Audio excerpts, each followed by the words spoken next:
Hello everyone, welcome to O level GS Adda. ये है lecture 21 for module code M1R5 information technology tools and network basics. तो इस particular class में हम बात करेंगे प्रेजेंटेशन चैप्टर के पार्ट 2 के बारे में। तो स्टार्ट करते हैं आज की क्लास। तो बात करेंगे फॉर्मेटिंग टेक्स्ट के बारे में। स्टाइल्स इन इम्प्रेस, किस तरीके से आप टेक्स्ट को फॉर्मेटिंग कर सकते हो और किस किस टाइप के स्टाइल्स अवेलेबल होते हैं आपके इम्प्रेस में, ठीक है। So when you enter text either in an auto layout text box or in a normal text box, it is formatted with a set of predefined attributes known as a style। ठीक है, तो जब भी आप text को enter करते हो auto layout text box में या फिर नॉर्मल टेक्स्ट बॉक्स में, तो जो भी आपका टेक्स्ट होता है ना, वो ऑलरेडी फॉर्मेटेड होता है प्री डिफाइंड एट्रीब्यूट्स के साथ। उसे हम बोलते हैं स्टाइल, ठीक है। तो उसे हम क्या बोलते हैं? स्टाइल बोलते हैं। The style used depends on the outline level of the point where the text was entered into a text box. तो स्टाइल जो आपने यूज़ किया है वो डिपेंड करता है आपके outline level of the point where the text was entered, कहाँ से आपका टेक्स्ट एंटर हुआ है आपके टेक्स्ट बॉक्स में, ठीक है।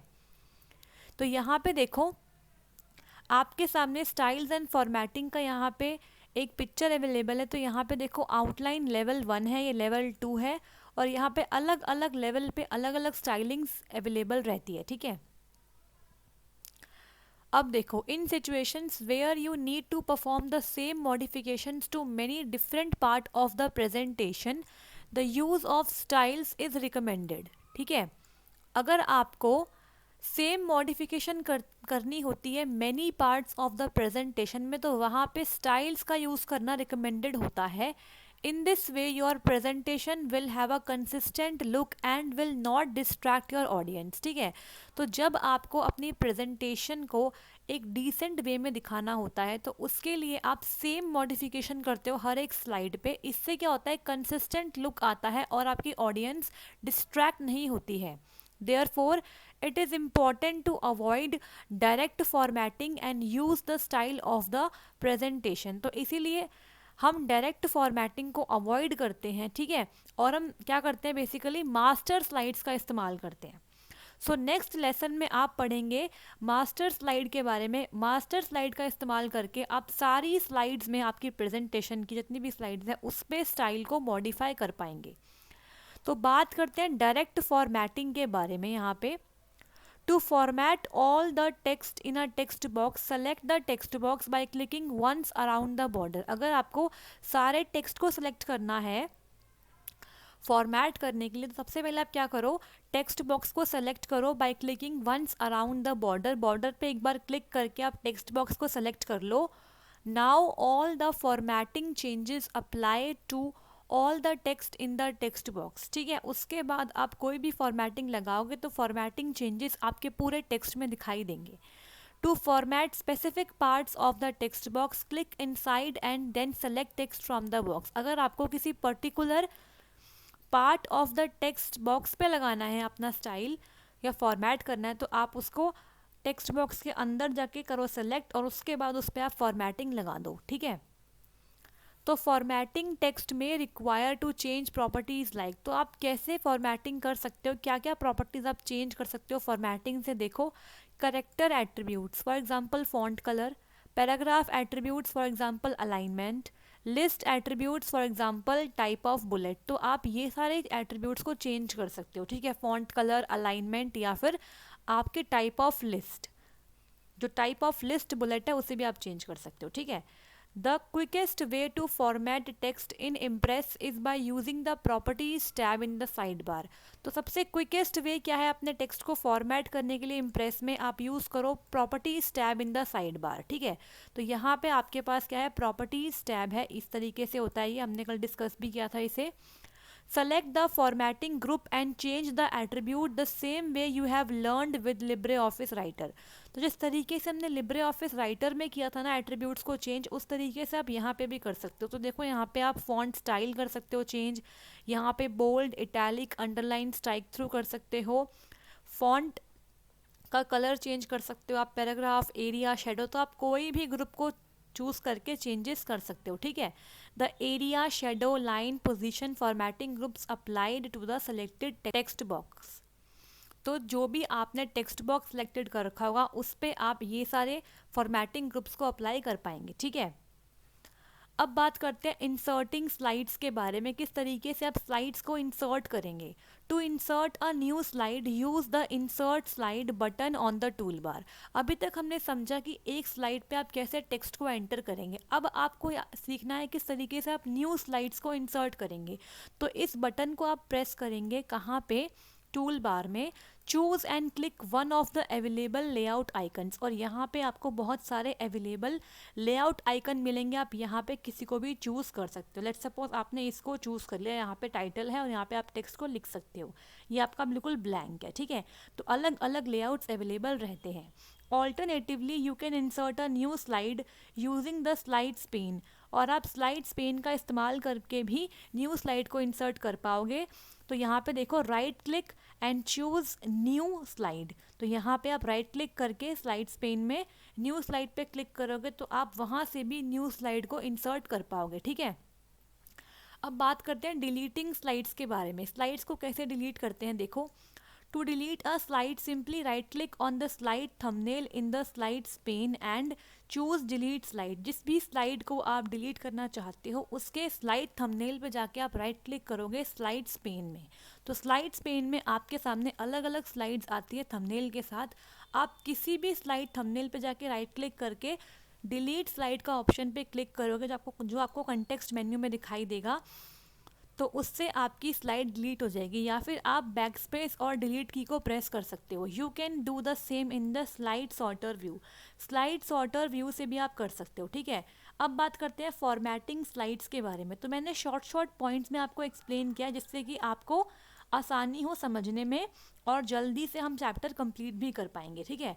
तो देखो, when you create a presentation your basic work flow usually involves the following steps. तो जब भी आप एक प्रेजेंटेशन क्रिएट करते हो तो आपका बेसिक वर्क फ्लो क्या होता है, देखो। Plan the presentation outline and contents. सबसे पहले आप प्रेजेंटेशन का आउटलाइन सोचते हो, क्या टॉपिक है, क्या कंटेंट आपको ऐड करना है, ठीक है। सेटअप द पेज फॉर्मेट, किस टाइप का पेज फॉर्मेट आप चाहते हो। Insert and modify the content, आप इंसर्ट करते हो कंटेंट को और फिर मॉडिफाई करते हो, स्टाइल करते हो अपने प्रेजेंटेशन को, ठीक है। अब बात करते हैं पेज सेटअप के बारे में। अगर किसी भी पॉइंट में कोई डाउट आ रहा हो अभी तक तो आप कमेंट बॉक्स में कमेंट करिएगा। Any changes to the page slide format, size, margin, orientation and so on. तो अगर आपको पेज या फिर स्लाइड का फॉर्मेट चेंज करना है, मतलब साइज, मार्जिन, ओरिएंटेशन, तो आप पेज सेटअप से कर सकते हो, ठीक है। और इसको आप हर एक स्लाइड पे अप्लाई कर सकते हो अपनी प्रेजेंटेशन में, ठीक है। You can only define one page style in the impress. आप सिर्फ एक ही पेज स्टाइल को डिफाइन कर सकते हो इम्प्रेस में, वेयर एज इन राइटर और Calc you can define more than one page style. तो ये इंपॉर्टेंट लाइन है, आप इम्प्रेस में सिर्फ एक ही पेज स्टाइल का यूज़ करोगे, जबकि कैल्क और राइटर में आप एक से ज़्यादा पेज स्टाइल का इस्तेमाल कर पा रहे थे, ठीक है। तो यहाँ देखते हैं, to open the page setup dialog box, click on the format page या स्लाइड बटन। सबसे पहले आप क्लिक करेंगे फॉर्मेट पेज स्लाइड बटन पे, इस तरीके से होता है। Use the menu slide then page slide properties command, ठीक है। तो मेन्यू स्लाइड में आपको पेज स्लाइड प्रॉपर्टीज़ मिल जाएंगी, वहाँ से आप इसे ओपन करोगे, ठीक है। तो देखो यहाँ मिल गया आपको, इस टाइप से आपका पेज सेटअप डायलॉग बॉक्स होता है, ठीक है। तो यहाँ पे देखो पेपर फॉर्मेट है, फॉर्मेट आपका स्क्रीन कैसी होगी, विथ, हाइट, ओरिएंटेशन, पोर्ट्रेट या लैंडस्केप, मार्जिन्स, लेफ्ट के लिए, राइट के लिए, टॉप, बॉटम, ठीक है। लेआउट कैसा रहेगा आपका, तो यहाँ पे बहुत सारे ऑप्शंस आप सेटअप कर सकते हो, ठीक है। The most important setting here is the paper format. सबसे इम्पॉर्टेंट यहाँ पे जो सेटिंग है ना वो आपका है पेपर का फॉर्मेट। ये सेटिंग बहुत इंपॉर्टेंट है आपकी, ठीक है। The default is 4:3 ratio. तो यहाँ पे याद कर लो आप, डिफ़ॉल्ट क्या होता है, 4:3 रेशियो होता है। But newer projector support the wide screen 16:9 format. Orientation and margins are usually left with the default values, ठीक है। तो वो अपनी डिफ़ॉल्ट वैल्यू के साथ रहती है। अब बात करते हैं बैकग्राउंड की। The most basic styling you can apply in a presentation is to change the slide's background color. तो सबसे बेसिक स्टाइल जो आप परफॉर्म करते हो अपनी प्रेजेंटेशन में वो होती है आप स्लाइड्स का बैकग्राउंड कलर चेंज कर देते हो, ठीक है। तो यहाँ पे देखो, to change the background for all the slides और अ सिंगल स्लाइड, अगर आपको सारी स्लाइड्स का चेंज करना है या फिर एक सिंगल स्लाइड का करना है तो कैसे करते हैं। स्टेप नंबर 1 देखो, सेलेक्ट वन और the more slides in your presentation in normal view, open the page setup dialogue, जो आपने यहाँ पे ओपन किया था इस तरीके से। उसके बाद देखो यहाँ पे पेज और बैकग्राउंड दो अलग अलग टैब है, ठीक है। तो आप जाओगे इस बार बैकग्राउंड वाले टैब में, सेलेक्ट करोगे बैकग्राउंड टाइप, तो यहाँ पे आप अपने बैकग्राउंड टाइप को सिलेक्ट करोगे, ठीक है। उसके बाद कलर, ग्रेडियंट, बिटमैप, इस टाइप से आपके अलग अलग क्या होते हैं, बैकग्राउंड टाइप है। तो यहाँ पे कलर है, ठीक है। तो यहाँ पे इस पे क्लिक करोगे इस एरो पे तो आपको कलर, ग्रेडियंट, बिटमैप दिखाई देगा एंड चेंज सेटिंग, और यहाँ पे आप कलर चेंज कर सकते हो, ठीक है। तो यहाँ पे देखो रेड है, ग्रीन है, ब्लू है, अलग अलग कलर्स हैं, ठीक है। इस टाइप से आपका स्लाइड्स का बैकग्राउंड कलर चेंज हो जाएगा, ठीक है। अब देखो यहाँ पे क्या होगा, फोर्थ में अब popup message ask if you want to change the background on all slide. तो यहाँ पे आपके सामने फाइनल एक पॉपअप मैसेज आएगा कि आप सारी स्लाइड्स के लिए ये बैकग्राउंड चाहते हो क्या। To apply the new background only to selected slide और स्लाइड्स क्लिक नो। अगर आप सिर्फ सेलेक्टेड पे चाहते हो तो आप नो पे क्लिक कर दो, लेकिन आप सब पे चाहते हो तो आप येस पे क्लिक कर सकते हो, ठीक है। To apply the new background to all the slides used in the presentation click yes. तो आपके सामने कुछ इस टाइप सा पॉपअप मैसेज आएगा, इस पे आप येस या नो करेंगे, ठीक है। अब बात करते हैं यहाँ पे स्लाइड मास्टर्स के बारे में। A slide master is a slide that is used as the starting point for the other slide. तो slide master आपकी एक starting point की तरह काम करती है सारी slides के लिए. It is similar to a page style in writer. तो जिस तरीके से पेज स्टाइल होता है ना राइटर में, उस तरीके से ये काम करता है. It controls the basic formatting of all the slide based on it. सारे स्लाइड्स की बेसिक फॉर्मेटिंग ये कंट्रोल करता है. You will learn more about slide master in the next unit. तो नेक्स्ट वाली क्लास में हम डिस्कस करेंगे किसे, स्लाइड मास्टर को. अब बात करते हैं स्लाइड मास्टर कलेक्शन के बारे में, ठीक है. Impress comes with a collection of slide masters. These slide masters are shown in the master pages section of the sidebar. ठीक है, तो मास्टर पेजेस और स्लाइड मास्टर हम इन डिटेल कल वाली क्लास में डिस्कस करने वाले हैं, ठीक है. तो इम्प्रेस में ना कलेक्शन ऑफ स्लाइड मास्टर्स आते हैं और स्लाइड मास्टर आपको शो होते हैं master page section of the side बार. तो साइड बार में मास्टर पेज के सेक्शन के अंदर आपको स्लाइड मास्टर मिलेगा. In the sidebar, click on the master pages icon to open the master pages section. This section has 3 subsections. So इसके अंदर 3 subsections होते हैं. Used in this presentation, recently used और available for use. ठीक है, तो 3 options आपके सामने आते हैं यहाँ पे. देखो इस तरीके से होता है आपका मास्टर पेजेस और यहाँ पे 3 अलग अलग क्या होते हैं आपके सामने सेक्शंस अवेलेबल रहते हैं. तो देखो यहाँ पे क्या है आपके पास, यूज्ड इन दिस प्रेजेंटेशन आप कौन सा यूज़ कर रहे हो, रिसेंटली यूज़ आपने कौन सा किया था, अवेलेबल फॉर यूज़ आपने आपके लिए कौन कौन से अवेलेबल है, ठीक है. तो ये वाला आपका ऑप्शन होता है मास्टर पेजेस के लिए. Each of the slide masters shown in the available for use list is from a template of the same name. ठीक है, तो जितने भी स्लाइड मास्टर आपको दिख रहे हैं अवेलेबल फॉर यूज़ में, ठीक है, सारे कहाँ से हैं, template of the same name है, ठीक है. If you have created your own templates और added templates from other sources, slide masters from those templates will also appear in this list. अगर आपने कोई अपना खुद का टेम्पलेट क्रिएट किया है या फिर आपने ऐड किए टेम्पलेट को किसी और सोर्स से, तो वो भी आपको दिखाई देंगे यहाँ पे, ठीक है. अब यहाँ देखो अप्लाइंग अ स्लाइड मास्टर, किस तरीके से आप स्लाइड मास्टर अप्लाई करते हो एक बार ये देख लो. यहाँ पे you can apply a master page to all the slides in a presentation or only selected slides in a presentation. तो आप मास्टर पेज को सारी स्लाइड्स पे भी अप्लाई कर सकते हो या फिर सेलेक्टेड स्लाइड्स पे भी अप्लाई कर सकते हो. To apply one of the slide masters to all slides in your presentation, अगर आपको किसी एक स्लाइड मास्टर को सारी स्लाइड्स पे अप्लाई करना है तो उसके लिए आप क्या करेंगे. Point number 1, right click on the slide master you want to use. आप राइट क्लिक करेंगे उस स्लाइड मास्टर पे जिसे आप यूज़ करना चाहते हो एंड सेलेक्ट करोगे अप्लाई टू ऑल स्लाइड्स, ठीक है, ऑन द कंटेक्स्ट मेन्यू. तो मैंने इस वाले को चूज़ किया राइट क्लिक करके और मेरे सामने कंटेक्स्ट मेन्यू आया, इसमें मैंने चूज़ कर लिया अप्लाई टू ऑल स्लाइड्स। मैं अप्लाई टू सिलेक्टेड स्लाइड्स भी कर सकती हूँ, ठीक है। To apply a different slide master to one और मोर सिलेक्टेड स्लाइड्स, अगर आपको अलग अलग मतलब डिफरेंट स्लाइड मास्टर चाहिए अलग अलग स्लाइड्स के लिए, तो इसके लिए आप क्या करोगे, in the slide pane select the slide और slides where you want to use a new slide master, ठीक है। तो स्लाइड पेन में से आप स्लाइड या फिर स्लाइड्स को चूज़ करोगे और वहाँ पे मतलब जिसमें भी आप न्यू स्लाइड मास्टर लगाना चाहते हो, और फिर in the side bar right click on the side slide master and select apply to selected slides to all slides on the context menu, ठीक है। तो आप ऐसे भी कर सकते हो, ठीक है। दोनों ऑप्शंस आपके पास अवेलेबल रहते हैं। अब बात करेंगे एडिंग टेबल्स। तो इम्प्रेस में आप कैसे टेबल्स को ऐड करते हो ये भी इंपॉर्टेंट है। To add the basic tables to a slide, point number 1, go to insert table on the menu bar और क्लिक द टेबल आइकन। या तो आप इंसर्ट देन टेबल में जाओ मेन्यू बार में, या फिर आप इस टेबल आइकन पे क्लिक करो स्टैंडर्ड टूल बार में।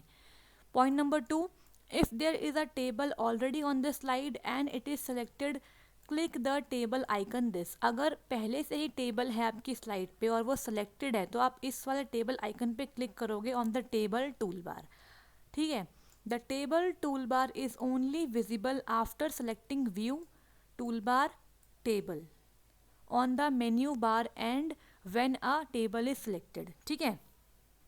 तो ये तभी विजिबल होगा। Alternatively, and after inserting a new slide into your presentation, click the insert table icon, ठीक है। तो ऐसे भी कर सकते हो आप। अब देखो फोर्थ में क्या है, select the number of rows and columns required from the insert table dialog that opens. तो इंसर्ट टेबल डायलॉग में से आप नंबर ऑफ रोज और नंबर ऑफ कॉलम को सेलेक्ट करेंगे जो आप चाहते हैं अपने टेबल में। Alternatively click the small triangle to the right of the table icon, या फिर आप क्या करें, टेबल आइकन के राइट में जो आपको स्मॉल ट्राइंगल दिख रहा है उस पर आप क्लिक करें and select the number of rows and column by dragging the cursor. तो आप ऐसे भी कर सकते हो, ठीक है। या तो आप इंसर्ट टेबल डायलॉग बॉक्स से करो या फिर आप इस ट्राइंगल पे क्लिक करके भी सेट कर सकते हो। लास्ट पॉइंट है, select a design style from the available option for your table. फिर आप टेबल के लिए डिज़ाइन स्टाइल चूज़ करोगे in the table design deck in the properties section of the side bar, ठीक है। In if the table design section does not automatically open after inserting और selecting a table, click on the properties icon at the side of the side बार। अगर table को select या insert करने के बाद भी आप टेबल डिज़ाइन का सेक्शन नहीं देख पा रहे हो तो उसके लिए क्या करोगे, प्रॉपर्टीज आइकन पे क्लिक करोगे जो आपको मिलेगी साइड में साइड बार के, ठीक है। अब देखो यहाँ पे the table tool bar in Impress offers the same function as the table tool bar in the Writer. तो जिस टाइप से राइटर में टेबल टूल बार था वैसे ही यहाँ पे भी टेबल टूल बार है, with the exception of the calculation function sort and sum. बस यहाँ पे कैलकुलेशन फंक्शन है सॉर्ट एंड सम, ठीक है। To use sort and sum in your presentation you have to insert a Calc spreadsheet.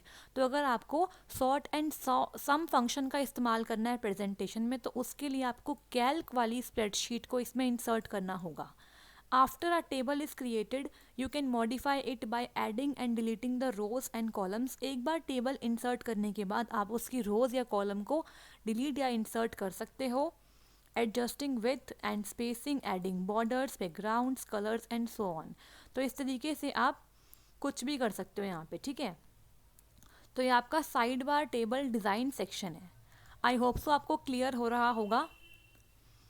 अब देखो यहाँ पे entering data into the table cells is similar to working with the text box object. जिस तरीके से आप टेक्स्ट बॉक्स में enter करते हो डेटा वैसे ही आप टेबल की सेल में भी एंटर करोगे। Click in the cell you wish to add data and begin typing. किसी भी सेल पे आप सेलेक्ट करके उसको आप टाइप करना स्टार्ट कर दोगे। To move around the cell quickly use the following keyboard option. Keyboard option का इस्तेमाल करके आप सेल से इधर से उधर मूव कर सकते हो, ठीक है। तो प्रेस करोगे आप एरो कीज़ को to move the cursor to another cell. जो आपके कीबोर्ड में एरो कीज़ होती है उसका इस्तेमाल करके आप मूव करोगे cell to cell. If the cell is empty और to the next character if the cell already contains text, ठीक है। अगर आपका सेल एम्प्टी है तो आप अलग वाले सेल पे चले जाओगे, ठीक है, या फिर नेक्स्ट कैरेक्टर पे चले जाओगे जब आपका सेल पहले से ही कंटेन कर रहा है टेक्स्ट को, ठीक है। तो press the tab key to move to the next cell on the right and press shift plus tab to move to the next cell on the left.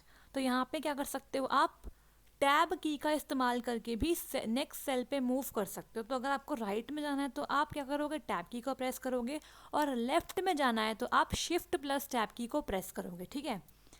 अब यहाँ पे बात कर लेते हैं एडिंग पिक्चर्स। तो हम पिक्चर्स को भी ऐड कर सकते हैं ना अपने इम्प्रेस में। तो देखो यहाँ पे, to add a picture to a content box क्या करना पड़ेगा, step 1, go to insert image on the menu bar and then select either from file और स्कैन। आपको पिक्चर कहाँ से चाहिए, स्कैन करके या फिर फाइल से।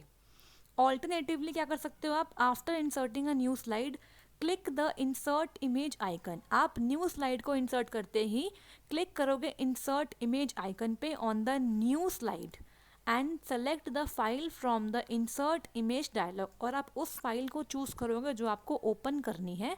To see a preview of the picture select preview at the bottom of the insert image dialog. तो आप 1 और 2 में से कुछ भी कर सकते हो। थर्ड देखो, move the picture to desired location. उसके बाद आप पिक्चर को ड्रैग करके डिजायर्ड लोकेशन पे लेके जाओगे। और फिर फोर्थ में, the picture will automatically resize to fill the area of the content box. फिर पिक्चर अपने आप से रिसाइज हो जाएगी आपके कंटेंट बॉक्स के एरिया को फिल करने के लिए। Follow the directions in the note below when manually resizing a graphic, ठीक है। अब देखो यहाँ पे क्या है, इंसर्टिंग अदर ऑब्जेक्ट। आपको अदर ऑब्जेक्ट कैसे इंसर्ट करना है ये समझ लेते हैं। You can insert objects in a slide with one of the following veg. तो आप इसमें से किसी भी वे का इस्तेमाल करके अदर ऑब्जेक्ट्स को इंसर्ट कर सकते हो। पहला है आपका inserting from a content layout slide. Content layout slide से भी आप इंसर्ट कर सकते हो। When using a predefined content layout slide you can quickly insert an image, table, chart और audio video file using the button in the auto layout box. तो आप क्या कर सकते हो, predefined content layout slide जब use करते हो तो वहाँ पे आप क्विकली इंसर्ट कर सकते हो। क्या देखो यहाँ पे क्या क्या ऑप्शन अवेलेबल है।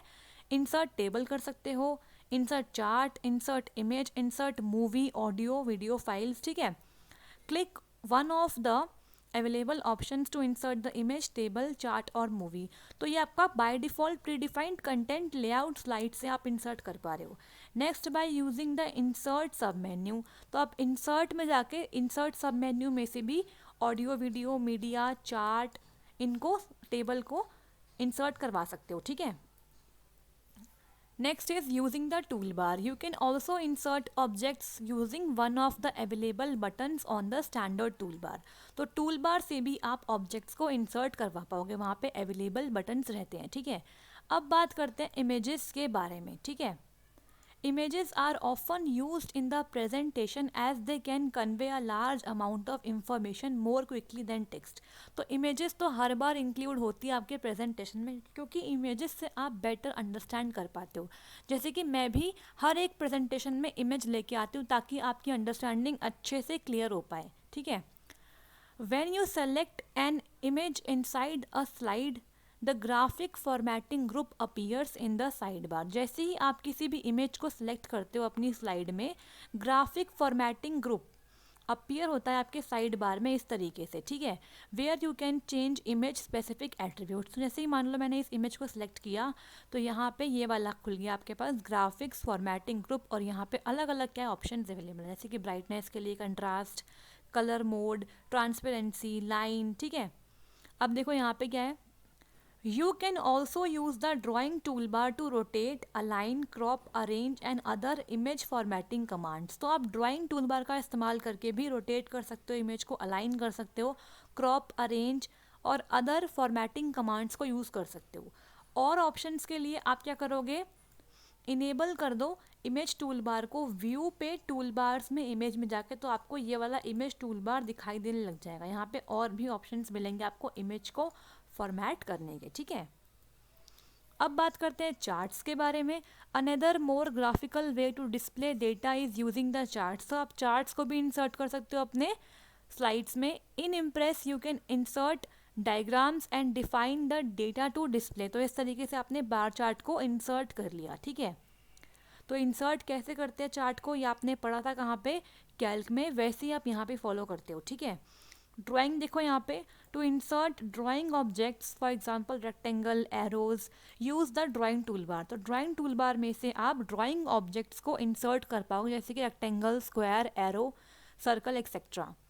This toolbar contains the majority of the tools normally use to create graphic object. तो यहाँ पे इस तरीके से आपके सामने ड्राइंग टूलबार है, यहाँ पे आपको बहुत सारे ऑप्शंस मिलेंगे किसी भी ग्राफिक ऑब्जेक्ट को क्रिएट करने के लिए, ठीक है।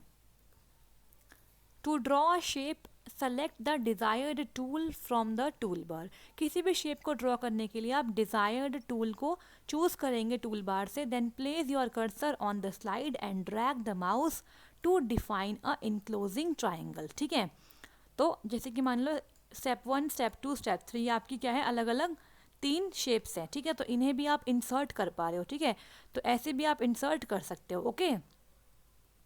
अब देखो यहाँ पे resizing and scaling an object, कैसे आप रीसाइजिंग करोगे और स्केलिंग करोगे ऑब्जेक्ट को। An object is resized in a similar way to an image. Image की तरह आप ऑब्जेक्ट को रीसाइज कर सकते हो। Select the object, click on one of the 8 handles around it, ठीक है। ऑब्जेक्ट को चूज़ करो और उसके बाद आप 8 में से कोई भी हैंडल्स को सिलेक्ट कर सकते हो और ड्रैग कर सकते हो उसके न्यू साइज पे, ठीक है। The object will be scaled up और डाउन। आप ऑब्जेक्ट को स्केल अप या स्केल डाउन कर सकते हो। When you grab the corner handle of the object, drag it, Libre office will resize proportionality, ठीक है। If you also press the shift key, the resizing will not keep objects proportion, ठीक है। Conversely, if you grab one of the edges, LibreOffice will scale disproportionately in the direction perpendicular to the edge। तो ये सारे points आप पढ़ लेना, ठीक है। ये इतने इंपॉर्टेंट नहीं है, फिर भी आप एक बार देख लेना। क्लियर हो गया? For more sophisticated control of the size of the object, choose Format, Frame and object properties from the menu बार। अगर आपको अच्छे से सोफेस्टिकेटेड तरीके से साइज ऑफ ऑब्जेक्ट कंट्रोल करना है तो आप यहाँ से फॉर्मेट में, फ्रेम में, ऑब्जेक्ट में, प्रॉपर्टीज़ में जाके कर सकते हैं। Using the type tab to set the position and size independently. Type tab का इस्तेमाल करके आप पोजीशन और साइज को इंडिपेंडेंटली सेट कर सकते हो। If the keep ratio option is selected, then the 2 dimensions change so that the proportion is maintained resulting in a scaled resizing, ठीक है। तो अगर आपका कीप रेशियो सिलेक्टेड है तो इससे क्या हो जाएगा, द 2 dimensions चेंज, ऐसे चेंज होंगे वो ताकि आपका प्रपोर्शन मेंटेन रहे और आपकी रिजल्टिंग इमेज की स्केल्ड रिसाइजिंग हो जाए, ठीक है। तो आई होप सो आपको समझ में आई होगी आज वाली क्लास।